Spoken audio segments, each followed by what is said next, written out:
저희가 베드로 전서 계속 말씀을 나누고 있습니다. 오늘은 공동체에 관한 이야기입니다. 우리 교회 공동체에 관한 이야기. 사도 바울 베드로가 주제가 계속 좀 왔다 갔다 하는데 굉장히 그 속에 깊은 연관성이 있습니다. 지난번 본문을 보게 되면 우리가 우리의 직장 또 삶의 현장 속에서 가정에서 그리스도인으로 살아가기 위해서 우리가 어떤 태도를 가지고 살아가야 하느냐라고 하는 이야기를 다뤘습니다.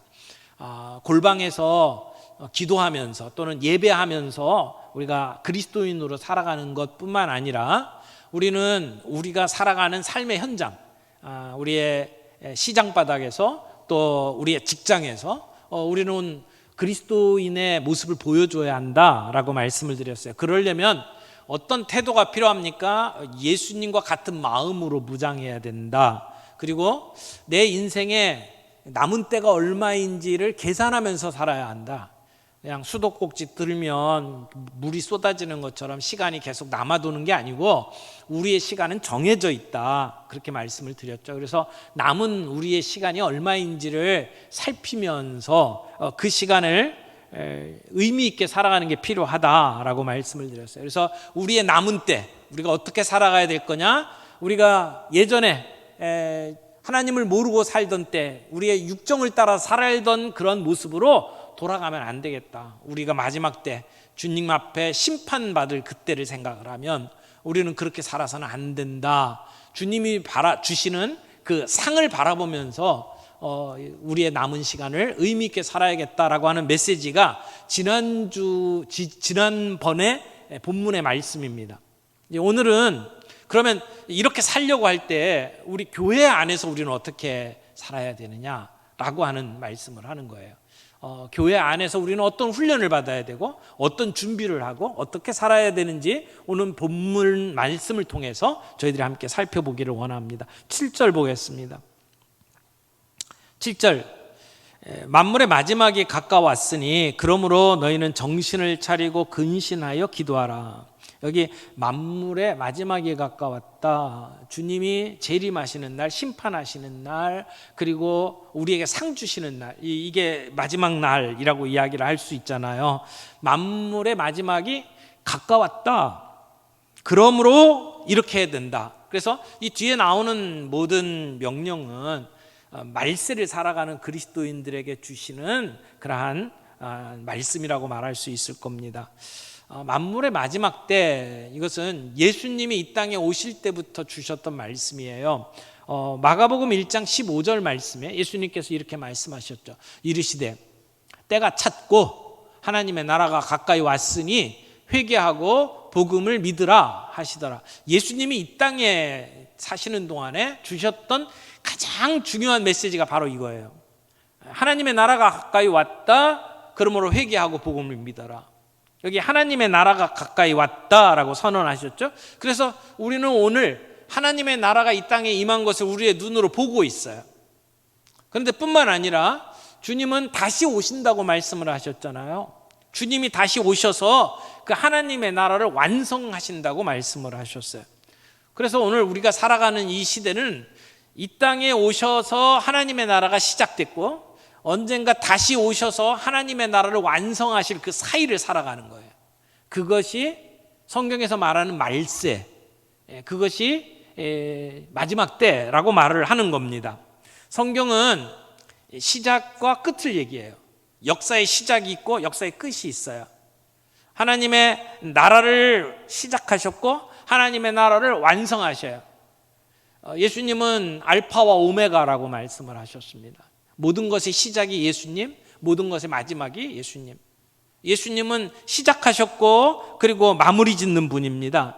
그래서 여기 만물의 마지막이라고 하는 것은 이 만물의 마지막 때에 예수님께서 재림하셔서 하나님 나라를 완성하시고 그때에서는 예수님께서 우리의 행위를 심판하실 것이다. 동시에 믿는 자들의 구원을 완성시키시는 때, 그것을 만물의 마지막이라고 이야기를 하는 겁니다. 마지막 때가 있습니다. 마지막이 있다는 거죠. 종말. 근데 종말을 이야기를 하면 사람들이 별 대수롭지 않게 생각하는 경우가 참 많은 것 같아요. 2000년 전부터 마지막이라고 말씀했고 아직도 그때가 오지 않았으니까 그 마지막이라는 게 무슨 의미가 있겠느냐 이렇게 대수롭지 않게 생각하는 분들도 있고, 거꾸로 마지막 때가 왔다 그래서 날짜를 계산하고 그 날을 준비하라고 사람들을 이렇게 부추기고 그리고 협박을 해서 사람들로 하여금 마음속에 두려움을 갖고 살아가게 만드는 이단들이 있었습니다. 여러분 잘 아는 다가올 미래를 준비해라 그래서 다미 선교회라고 하는 이단이 있었죠. 그래서 뭐 몇 년 몇 월 며칠 주님이 재림하신다. 그래서 하던 일 다 내팽개치고 그 재림을 준비하도록 만드는 아주 이상한 사람들이 있었습니다. 지금도 우리 주변에는 이런 잘못된 종말론을 가지고 사람들을 유혹하는 이단들이 많이 있습니다. 이제 그런 이단들 때문에 반작용으로 종말을 이야기하면 무슨 광신도라고 생각을 하고, 그리고 좀 잘못된 신앙을 가진 것처럼 우리들이 보는 경향이 만들어졌어요. 그래서 이 양쪽 극단이 다 잘못된 것이라고 생각을 합니다. 너무 종말론에 치우쳐서 하던 삶을 다 팽개치고 그리고 이상하게 사람들이 두려움 속에 살아가도록 만드는 것도 잘못된 것이고, 무감각해져서 종말이 뭔지도 생각하지 않고 살아가는 것도 잘못된 삶의 태도라고 말할 수가 있습니다. 오늘 성경은 분명하게 마지막 때가 다가왔다, 가까이 왔다, 그래서 정신 차려야 한다라고 성경은 이야기를 하고 있죠. 우리가 살아가는 생애, 우리의 눈으로 예수님의 재림을 볼 수도 있어요. 또 어떤 경우에는 그 재림을 보지 못하고 우리의 수명이 다해서 이 땅에서의 삶을 마감할 수도 있죠. 주님의 재림을 만나서 이 땅에서의 삶이 정리가 되든 우리의 수명이 다해서 죽음을 맞이하든 우리는 그것을 준비하는 삶을 살아야 합니다. 종말이 가까이 왔다라고 하는 걸 의식하면서 살아가는 이 종말론적 신앙을 가지고 살아가는 것이 오늘 우리에게 필요하다는 것이죠. 그렇다면 마지막 때가 가까이 왔다. 그러면 어떻게 살아야 되느냐? 오늘 본문을 보게 되면 네 가지의 삶을 주문합니다. 오늘 이 네 가지의 삶을 함께 정리하겠습니다. 첫 번째는 지성과 영성이 조화되는 삶, 이렇게 정리를 했어요. 7절 말씀 다시 봅니다. 만물의 마지막이 가까웠으니, 다 같이, 그러므로 너희는 정신을 차리고 근신하여 기도하라. 여기 보면 정신을 차리라, 근신하라, 기도하라, 이렇게 얘기를 합니다. 그런데 이 문장 구조를 자세히 보면 의미가 이런 거예요. 기도하기 위해서 정신을 차리고 근신해야 한다, 이런 말씀입니다. 그러니까 정신을 차리고 근신하는 것은 기도하기 위해서다, 이렇게 말을 하고 있습니다. 베드로는 앞서서도 정신을 차려야 된다라는 얘기를 했어요. 13절, 1장 13절이에요. 1장 13절을 보면 이렇게 얘기합니다. 그러므로 너희 마음의 허리를 동이고 근신하여 예수 그리스도께서 나타내실 때에 너희에게 가져다 주실 은혜를 온전히 바랄지어다. 여기는 앞으로 우리가 갖게 될 그 소망과 관련해서 근신하라라고 이야기를 하죠. 그래서 여기 특별히 기도하라라고 하는 것도 우리의 다가올 그 예수님의 재림을 바라보면서 기도하라고 하는 것으로 연결을 지을 수가 있습니다. 그런데 여기 보면 정신을 차리래요. 정신을 차리라. 정신을 딴 데 팔았던 것을 추스려라. 또 어떻게 보면 그 정신줄을 놓았던 것을 다시 붙잡아야 된다, 이런 의미가 이 안에 담겨져 있어요. 마가복음 5장과 누가복음 8장에 보면 예수님께서 거라사 지방에 가셔서 귀신 들린 사람을 고쳐주신 사건이 나오죠. 군대 귀신 들린 사람이 무덤에서 예수님을 만납니다. 그래서 예수님께서 그 군대 귀신을 몰아내시고 그리고는 그 사람을 이제 치유해 주시잖아요.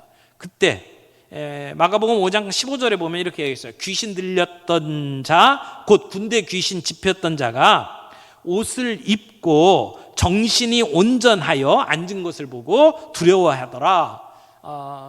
정신이 온전해졌다라고 얘기를 하는데, 그 정신이 온전해졌다, 미쳐서 날뛰다가 정신을 차렸다라고 하는 얘기가 바로 여기 정신을 차리고 그 말에 가까운 표현이라고 말할 수 있습니다. 오늘 이 땅을 살면서 우리가 정신을 차려야 할 이유가 있어요. 주님의 재림이 가까웠기 때문에 망할 이 세상에서 의미 없는 일, 쓸데없는 일에 우리의 시간을 낭비하고 거기에 미쳐서 그냥 날뛰다가 살아서는 안 된다. 그래서 마지막을 대하면 안 된다라고 하는 겁니다.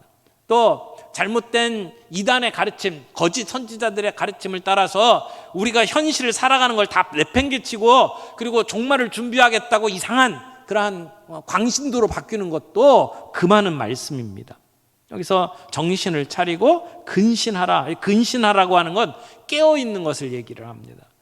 술 취했던 사람이 술에서 깨어있는 상태, 잠자던 사람이 잠에서 깨어있는 상태, 이게 근신하는 거예요. 정신을 차리고 근신하라, 그리고 기도하라, 이렇게 오늘 본문은 우리에게 이야기를 합니다. 여러분, 여기서 정신을 차리고 근신하라는 말은 정상적인 생각을 하라는 거예요. 우리가 그리스도인으로 살아가면서 오늘 우리는 정상적인 지성을 활용해야 합니다. 무엇보다도 그런 그 지성을 가지고 사리 판단을 하고 그리고 분별한 뒤에 우리는 기도해야 합니다. 기도는 무엇보다도 중요한 신앙의 핵심입니다. 여러분, 기도에 힘쓰고 계십니까? 기도를 중요하게 여기십니까? 우리가 아침에 일어나서 핸드폰을 켜고 그리고 뉴스를 읽고 그리고 여러 가지 내가 원하는 정보들을 얻는 것보다 더 중요한 것이 기도하는 것이죠. 바쁘게 일에 치여서 여기저기 뛰어다니는 것보다 먼저 해야 될 것이 기도하는 일이죠. 왜? 마지막이 가까웠기 때문에. 그래서 기도하는 것을 영성이라고 이야기한다면 정신을 차리고 근신하는 것은 지성이라고 말할 수 있어요. 오늘 우리 그리스도인들이 지성과 영성의 균형을 갖추고 사는 것이 필요하다고 생각을 합니다. 열심히 성경 공부는 하고 성경적인 지식은 있는데 기도하지 않는 분들이 있고, 새벽 기도, 철야 기도, 기도 열심히 하는데 말씀을 멀리하는 사람들도 있어요. 로마서 12장 2절 말씀을 좀 볼까요? 사도 바울은 이렇게 얘기합니다. 너희는 이 세대를 본받지 말고, 그 다음에 뭐라 그랬어요? 오직 마음을 새롭게 함으로 변화를 받아. 여기 마음을 새롭게 한다 할 때 이 마음은 그냥 우리의 이 마음이라기보다는 우리의 지성을 얘기하는 거예요. 영어 표현을 보면 renewing your mind 이렇게 돼 있어요. 너의 마음, 생각을 지켜라, 새롭게 하라, 그렇게 말하는 거죠. 우리의 생각이 바뀌어야 돼요.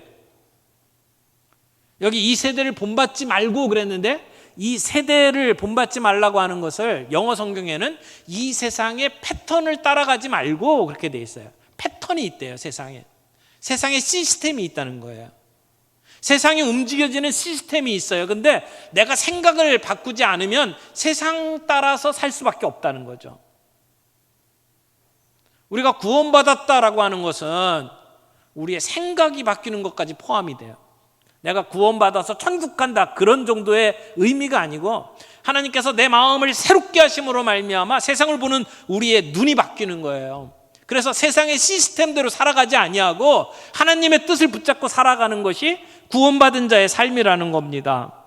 그러므로 우리의 생각의 영역이 변화되지 않는다면 우리는 세상의 패턴대로 살 수밖에 없어요. 사람들이 하는 대로 똑같이 유행 따라 살 수밖에 없다는 거죠. 오늘 우리 한국교회의 심각한 문제 중에 하나는 생각하지 않는 그리스도인들이 너무 많다는 거예요. 하나님이 우리에게 주신 지성을 사용하지 않는 그리스도인들이 너무 많아요. 설교를 하다 보면 동의가 되면 아멘, 아멘 하죠. 그런데 어떤 경우에 보면 생각이 없이 아멘, 아멘 하는 분들이 너무 많아요. 그냥 말끝마다 아멘. 목사님이 무슨 주님의 이름으로 축원합니다 그러면 목소리가 더 커져서 아멘 하고 끝나버리잖아요. 생각이 없는 경우들이 너무 많단 말이에요. 목사가 하는 말이 다 옳은 말일까요? 저는 정말 옳은 말을 하고 싶습니다. 성경적인 말만 하고 싶습니다. 그런데 사람은 한계가 있잖아요. 저도 잘못될 수가 있잖아요. 제가 하는 말을 100% 믿으면 안 됩니다. 강단에서 목사들이 서서 하는 이야기가 다 옳다고 받아들이면 안 돼요.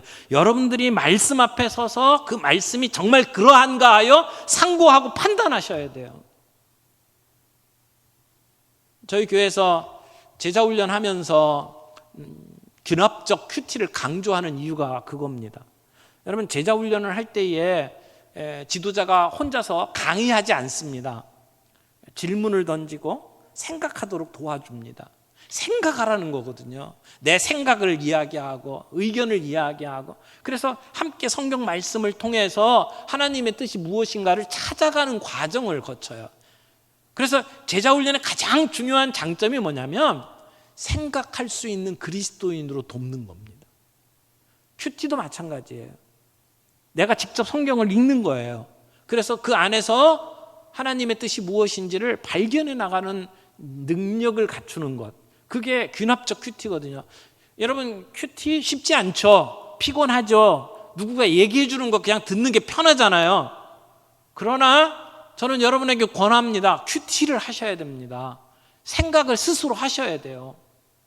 그래서 깨어서 근신해서 하나님의 뜻이 무엇인지를 여러분이 분별할 수 있어야 돼요.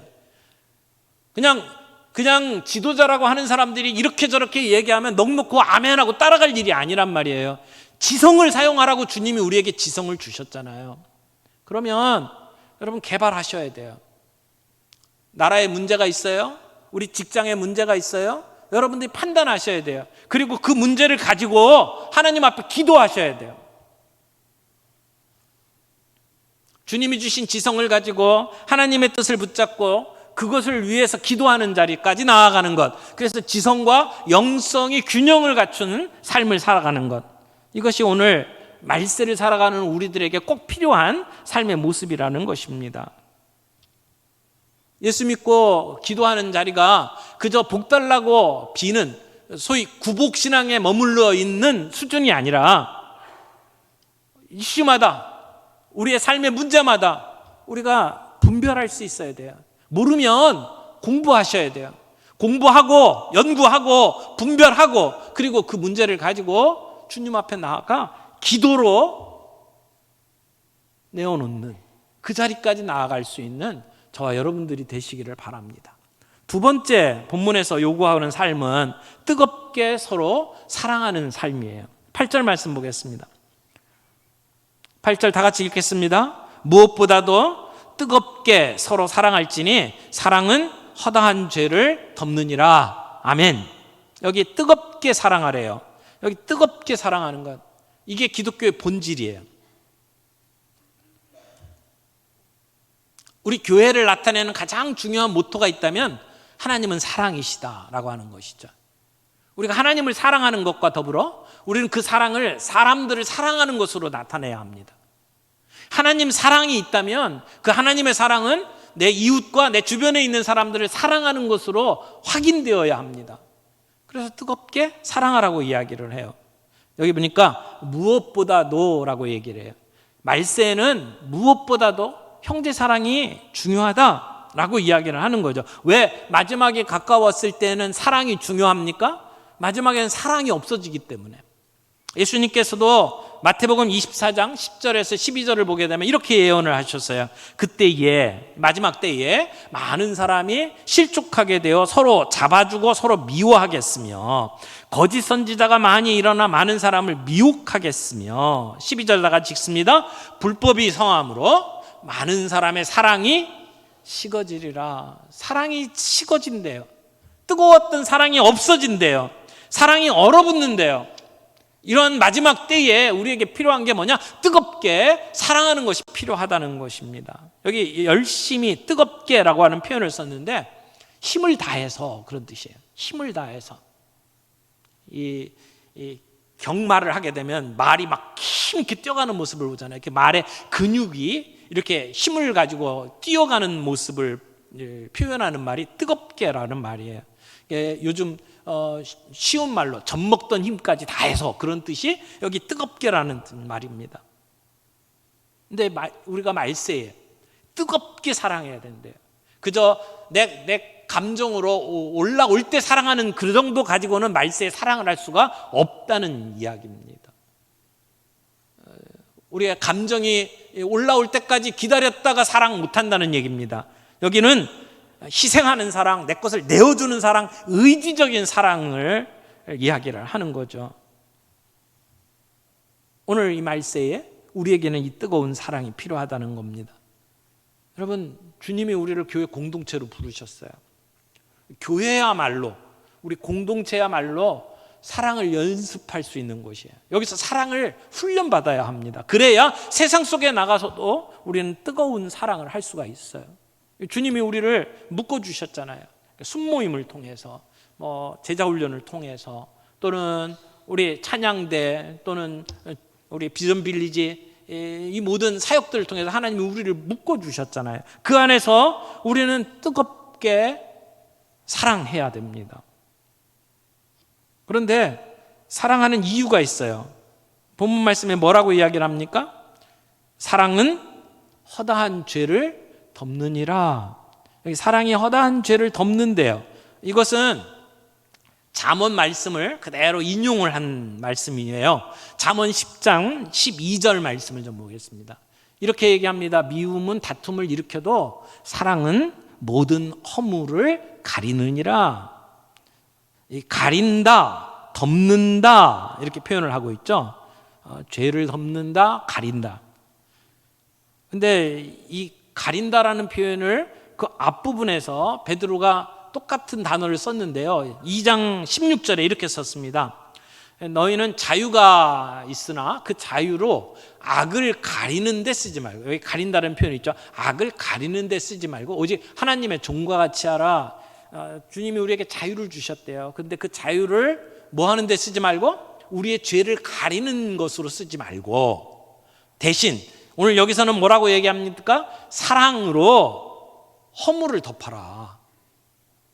사랑으로 허물을 덮어라. 그러니까 자유를 가지고 죄를 가리는 덮개로 사용하지 말고 사랑을 가지고 형제의 허물을 덮는 덮개로 사용을 해라. 그렇게 이야기를 하고 있는 겁니다. 우리 주변에 사람들과 더불어 우리가 살아갑니다. 저도 그렇고 내 주변에 있는 사람도 그렇고 완벽한 사람 없잖아요. 허물이 다 있잖아요.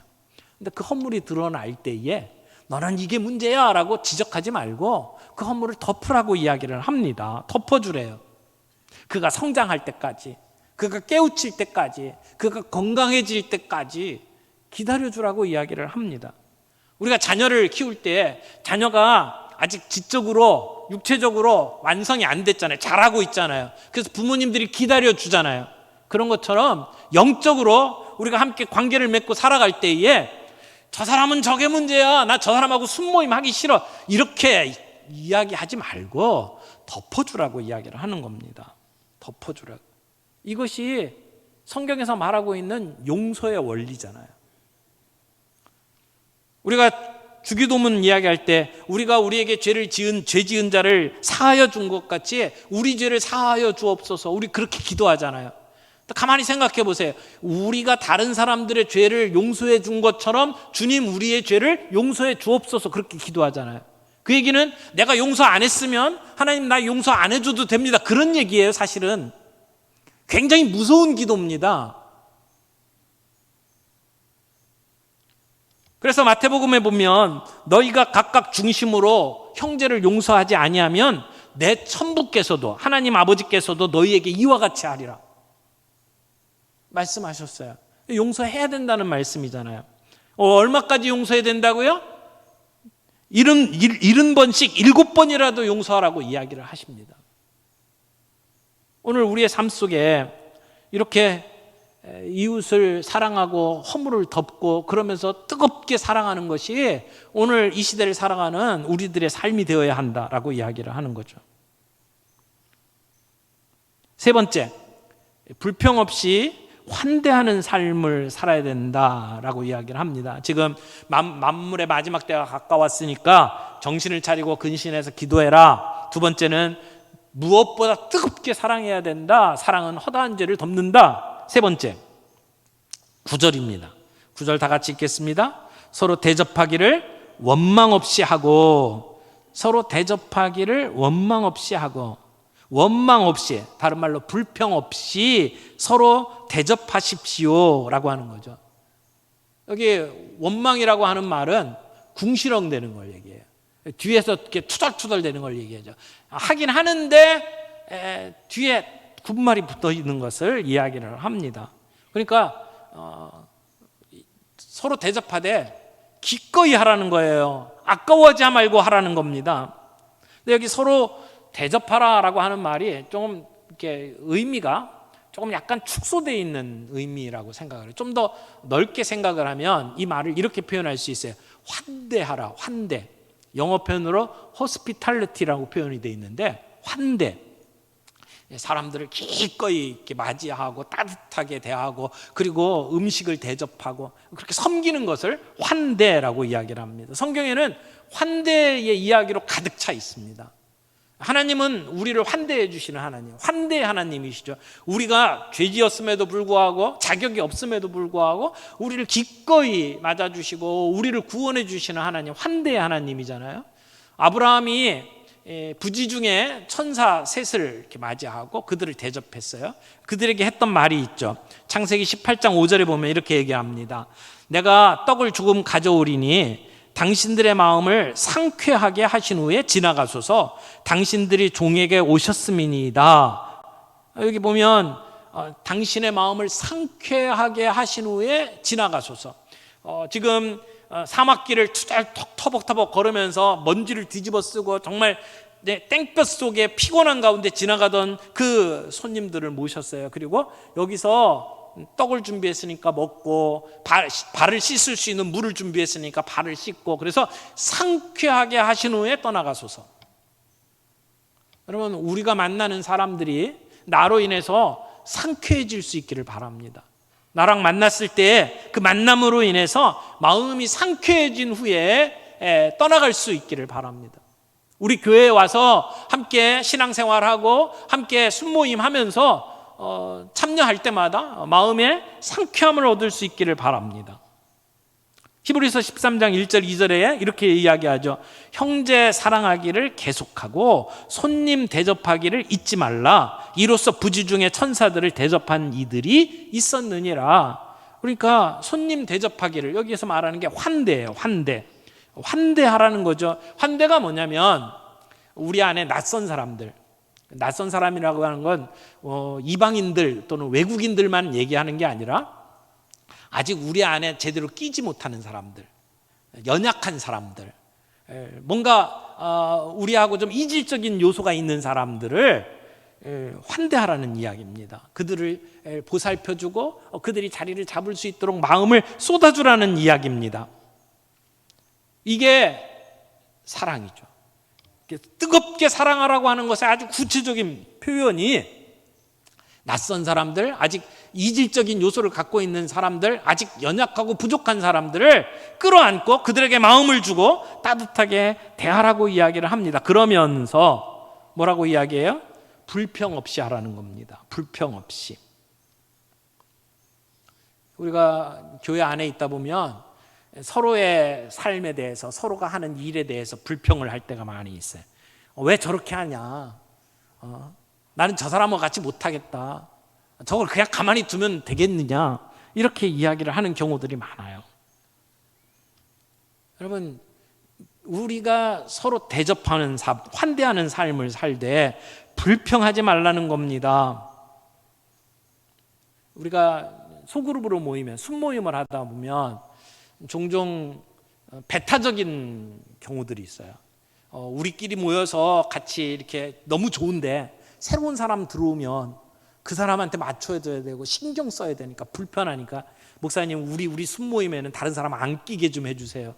이런 배타적인 모습들이 나타날 수 있다고 생각을 합니다. 이 사람 들어와도 되고 안 들어오면 안 되고, 어떤 수는 새로 들어오는 사람을 이게 심사하는 경우들도 있다고 들었어요. 우리 교회 얘기는 아니겠죠. 하나님이 우리를 심사했으면 우리 여기에 끼지도 못하는데 우리가 다른 사람들을 심사하고 있으면 되겠습니까? 오늘 본문 말씀 잘 기억하십시오. 서로 대접하래요. 환대하래요. 약한 사람들을 끌어안고 마음을 쏟아서 그들을 대해주라는 겁니다. 그런데 불평 없이 하라는 거예요. 원망 없이 하라는 겁니다. 후하게 대접하라고 이야기를 합니다. 저는 지금 추석을 명절을 지나고 있는데 이런 때 우리가 서로를 후하게 대할 수 있는 정말 좋은 시간이 아닐까요? 외롭게 지내는 사람들이 누군지 살펴보고 아직 우리 교회에 잘 정착하지 못한 사람들이 누군지 살펴보고 그들에게 조금이라도 관심을 쏟고 함께 식사라도 함께 할 수 있는 것. 그때 그들이 우리의 공동체에 깊이 뿌리를 내리고 우리 식구가 될 수 있는 정말 좋은 기회라고 생각을 합니다. 오늘 주일날 식당도 운영을 하지 않거든요. 봉사자들이 나가서 식사를 해야 돼요. 그럴 때 정말 좋은 기회 아닙니까? 누군가를 좀 주변을 둘러보고 우리가 함께 교제할 수 있는 사람이 누군지를 찾아보고 그리고 약한 사람들, 혼자 있는 사람들, 아직 낯설어하는 사람들, 그런 사람들에게 사랑을 표현할 수 있는 정말 좋은 기회로 여러분들이 사용할 수 있기를 바랍니다. 네 번째, 선한 청지기로서 섬기는 삶을 살라고 이야기해요. 10절 말씀 봅니다. 각각 은사를 받은 대로 하나님의 여러 가지 은혜를 맡은 선한 청지기 같이 서로 봉사하라. 여기 봉사를 하는데 하나는 은사 받은 대로 봉사하래요. 그리고 선한 청지기 같이 봉사하라, 이렇게 이야기를 하고 있어요. 여러분, 하나님께서는 우리 각자에게 은사를 주셨어요.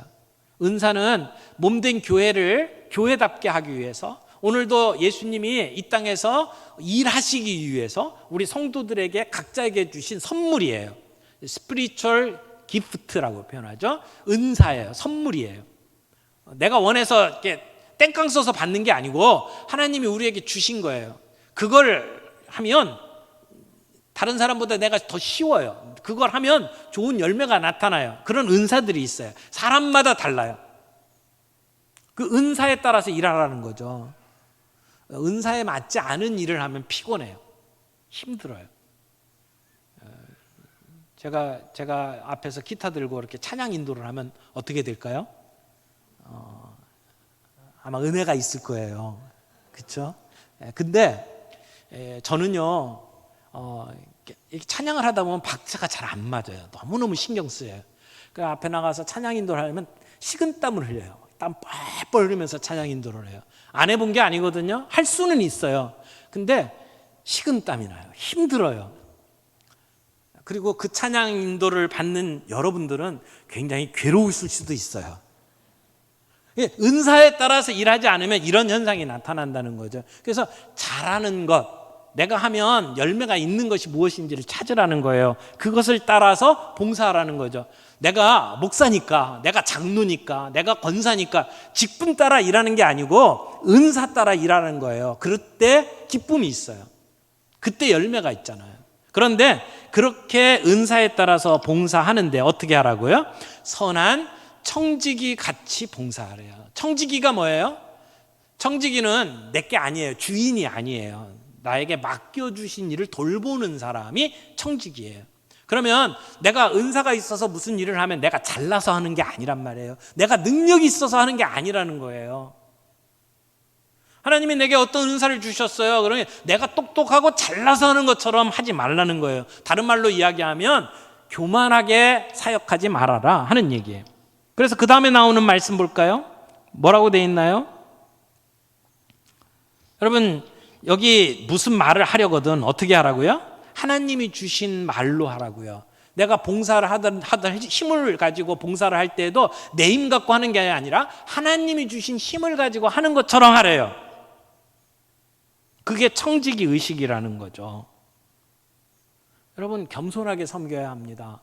말을 할 때에도 그 말이 하나님이 주신 말씀으로 하래요. 이거 보면 설교자에게 주신 말씀처럼 생각이 되는데, 예, 맞습니다. 이 강단에서 말하는 설교자도 내 말을 하는 게 아니라 하나님이 주신 말씀으로 해야 되죠. 그러나 이것은 목사에게만 해당되는 얘기가 아니에요. 우리가 순모임에 가서 함께 말씀을 이렇게 나눌 때에도 내가 하는 말이 하나님이 주신 말씀으로 하라는 거예요. 하나님이 내게 찬양의 능력을 주셨어요. 하나님이 내게 섬길 수 있는 어떤 힘을 주셨어요. 그때 그 일을 할 때, 섬길 때, 수고할 때 내가 한다.